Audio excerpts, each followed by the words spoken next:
मैं राकेश शर्मा और आप देख रहे हैं इंदौरिया टाइम्स। जी हाँ, चलिए रुक करते हैं कोटपुतली की ओर।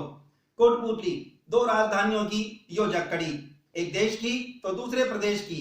नेशनल हाईवे 8 पर स्थित कोटपुतली, जहां अपने आप में कुछ खास बातें आकर के समाहित हो जाती हैं। कोटपुतली की बात यदि हम करें तो इसके अलवर जिले का विधानसभा क्षेत्र लगता है बांसुर, तो अलवर जिले का ही दूसरा विधानसभा क्षेत्र लगता है बहरोड। सीकर जिले का विधानसभा क्षेत्र लगता है नीम का थाना, और इधर यदि बात करेंगे हम जयपुर की तरफ तो विराटनगर। यानी कोटपुतली 4 विधानसभा क्षेत्रों से घिरा हुआ एक ऐसा उपखंड क्षेत्र है जो न केवल विधानसभा होने का अपना गौरव रखता है, बल्कि यहाँ के विधायक आपदा प्रबंधन राज्य मंत्री होने का दर्जा भी रखते हैं।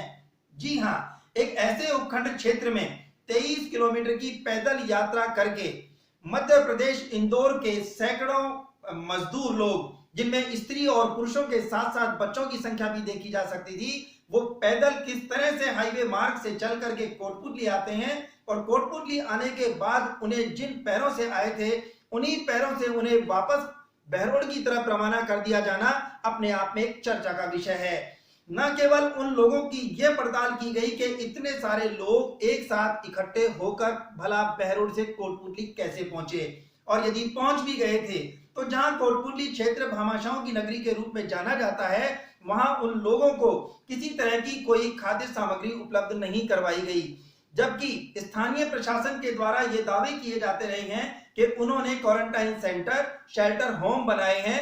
इस तरह के लोगों को ठहराने और उनके खाने पीने की पूरी व्यवस्थाएं की गई हैं। लोगों के आ जाने पर यदि उन्हें खाद्य सामग्री प्रशासन उपलब्ध नहीं करवा सकता तो फिर भला किस तरह की सामाजिक सेवा इस क्षेत्र में हो रही है, विशेषकर उस उपखंड क्षेत्र में जहां के विधायक स्वयं आपदा प्रबंधन मंत्री हैं, बराबर मॉनिटरिंग कर रहे हैं, मीटिंग्स हो रही हैं, वीसी हो रही हैं। बहरहाल उन सैकड़ों स्त्री, पुरुषों और बच्चों को जिस तरह से यहां से बैक टू पवेलियन भेजा गया, अपने आप में एक चर्चा का विषय है, एक गंभीर विषय है कि आखिर समाज सेवा का वो दौर कहां समाप्त हो जाता है, जबकि लोग घर घर जाकर के लोगों को खाद्य सामग्री उपलब्धि करवा रहे हैं। एक छोटी सी राहत सामग्री या पैकेट उपलब्ध करवाने से पहले सेल्फी लेना नहीं भूलते हैं। अधिकारी वर्ग फूला नहीं समा रहा है ये बात कहते हुए कि उनके द्वारा जो कुछ भी यहाँ पर व्यवस्थाएं की जा रही हैं वो सारी व्यवस्थाएं माकूल हैं। चलिए सबसे पहले नजर डालते हैं हम उन मध्य प्रदेश से के रहने वाले जो मजदूर लोग थे जो बहरोड से चलकर कोटपुतली आए। अगर एक तरह से भामाशाह होने के बावजूद, भामाशाह उपखंड क्षेत्र होने के बावजूद एक बड़ा सवाल खड़ा यहाँ पर हो जाता है कि आखिर आगंतुकों को यदि हम इस तरह की सामग्री उपलब्ध नहीं करवा सकते तो भला किस समाज सेवा और किस तरह की राहत सामग्री की या सहयोग की बात हम कर सकते हैं। चलिए मिलते हैं आखिर उन मजदूरों की उस टोली से, मजदूरों के उन मुखिया से, जिनको किस तरह से यहाँ आना पड़ा और आ भी गए तो कैसे उन्हें वापस लौट जाना पड़ा।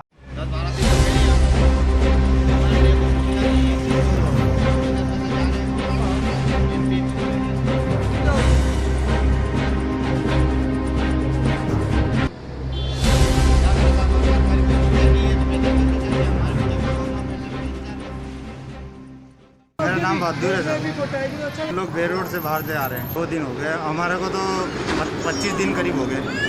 क्योंकि लावणी करने आए थे सर, हर साल आते हैं, जैसे 5-7 साल हो गए। रुक जाते हैं हम लोग के लिए कोई सुविधा नहीं थी।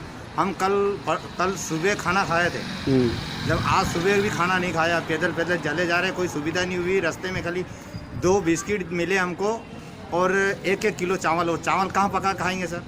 रास्ते में किसी ने बांटे थे, कोई अधिकारी आए थे। अब क्या करें सर, अब नहीं है सरकारी गाड़ी की व्यवस्था तो पैदल जा रहे हैं। अगर कोई सरकारी अधिकारी अगर हमारे लिए कोई सुविधा करे तो हम जा सकते हैं अपने देश। हमारे बूढ़े माँ बाप वहाँ पे हैं, हमारा इंतजार कर रहे हैं। हम कमाने के लिए आए हैं और गंवा दिए हमने। 10-15 दिन बैठे खाए हैं। 14 तारीख का हमको इंतजार था, 14 तारीख को लॉकडाउन खुल जाएगा, खुला नहीं, फिर लग गया 3 तारीख को। बोल दिया अब क्या करें, पैदल जाए सर। अब यहाँ तक आए तो और चले जाएंगे, 2-4 दिन और लगेगा, क्या करें, 5-7 दिन लग जाएंगे सर। कुछ मदद चाहिए, मदद के लिए हम हाजिर आपके भिक्षा मांग रहे हैं कि सर। हमने बात की पनियाला थाना इंचार्ज हितेश शर्मा से, तो हितेश शर्मा का ये कहना था कि वो लोग सीधे मार्ग से कोटपुतली नहीं आए, वो जिस भी रास्ते से गए हैं पनियाला क्षेत्र बीच में नहीं था। बहरहाल यदि वो पनियाला क्षेत्र से होकर गुजरते तो निश्चित रूप से पनियाला और गोनेडा में 2 आश्रय स्थल बनाए गए हैं इन लोगों के ठहरने के लिए और इनका खाने पीने तक की व्यवस्था की गई है। बहरहाल वो किस मार्ग से गए और किस मार्ग से वापस चले गए ये वो नहीं बता सकते। बाकी उनकी तरफ से गोनेडा और पनियाला के अंतर्गत 2 आश्रय स्थल बनाए गए हैं जहां उनकी सुख सुविधा का पूरा ख्याल रखा गया है ताकि संक्रमण ना फैले। चलिए बात करते हैं पनियाला थाना इंचार्ज हितेश शर्मा से। एक्चुअल में ये लोग बहरोड से, जैसा कि आपने कल फोन पर कल भी पूछा था उससे, क्योंकि लॉकडाउन जैसे बढ़ा तो इन लोगों बहरोड में, जैसा पता लगा हम लोगों को भी, बहरोड में कोई गेहूं की फसल भी लोग निकालने के लिए एमपी साइड से लोग आए थे। तो शायद उनको ये पता लगा कि लॉकडाउन बढ़ रहा है तो उनको लगा कि हम लोगों को घर चले जाना चाहिए। तो ये लोग जो नाके हैं, मेन रूट है, उसको तो पकड़ नहीं रहे हैं।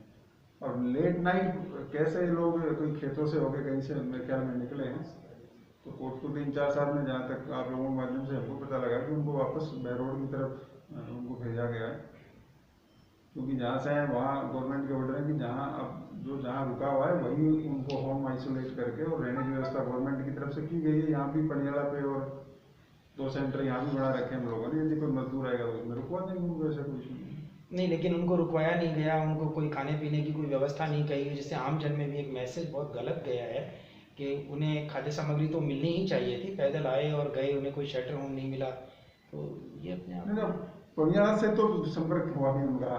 कोटपुतली से क्यों गए उसके लिए तो मैं कोई कमेंट नहीं कर सकता, पर हम तो हमारे स्तर पर ये बता सकते हैं कि आएंगे तो 2 मेरे सेंटर हैं यहाँ पे, पनियाला में, गोनेडा में।